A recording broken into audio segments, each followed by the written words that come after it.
John Heslop, and I'm presenting on Who Needs Budgets, an article by Jeremy Hope and Robin Fraser. The role of the budget has changed, and in place of the budget are key performance indicators, or KPIs. Opportunities abound for companies that break away from the command and control of the budget.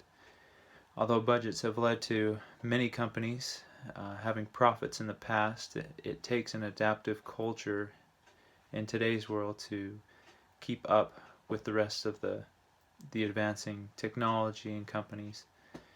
Freeing a company from the demands of a budget can empower the front line, encourage information sharing, quicken the response to market developments. Allowing a company to free from the demands of closely following the budget allows many business units to think entrepreneurially and develop ideas within their own departments.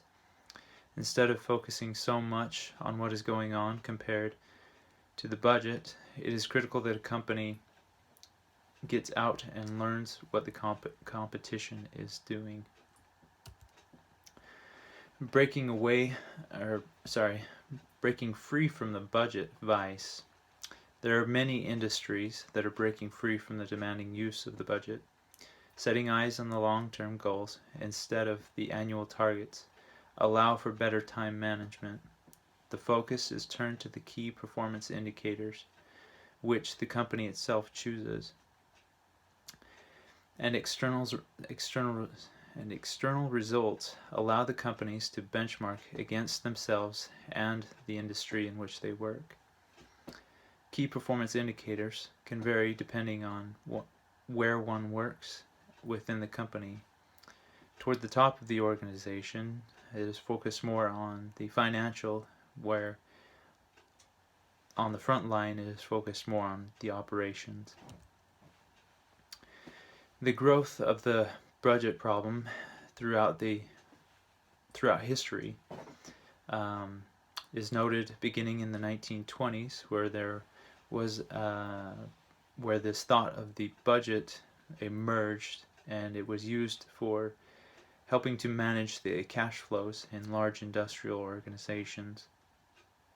By the 1960s, it had mutated into a fixed performance contract, which companies were held so closely in detail to what it was set at.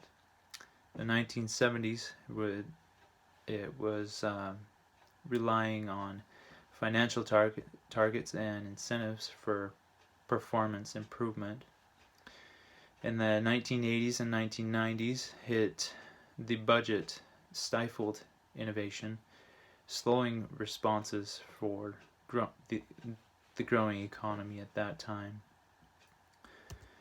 It held companies back from innovation and responsiveness. There are two examples of companies that have broken away from the extreme use of budgets. The first one is Svenska Handelsbanken.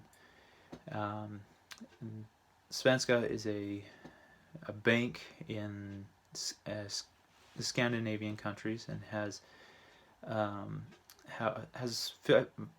550 branches in the Scandinavian countries and in the UK. It offers, among other things, financing for corporate, home and consumer finance, life insurance, mutual funds, and banking. Svenska abandoned the budget starting in the early 1970s. And ever since then has been a different story. One key to their performance has been their ability to communicate and transfer information, with abandoning many commonly held notions on how to be a bank. They also dropped using a budget for their performance measurement and have adapted many ways to motivate and excel in the banking industry. The second example is Alltel. They abandoned bank budgeting in 1995 and allowed them as their headquarters to then communicate more general aims, and it allowed the company, as individuals in the company, to have autonomy and to present their own ideas in their own business units to move the company forward. They are now able to recognize and really know their customers. In conclusion, breaking free from the details of the budget can open up a company to spend more time on items that will help their bottom line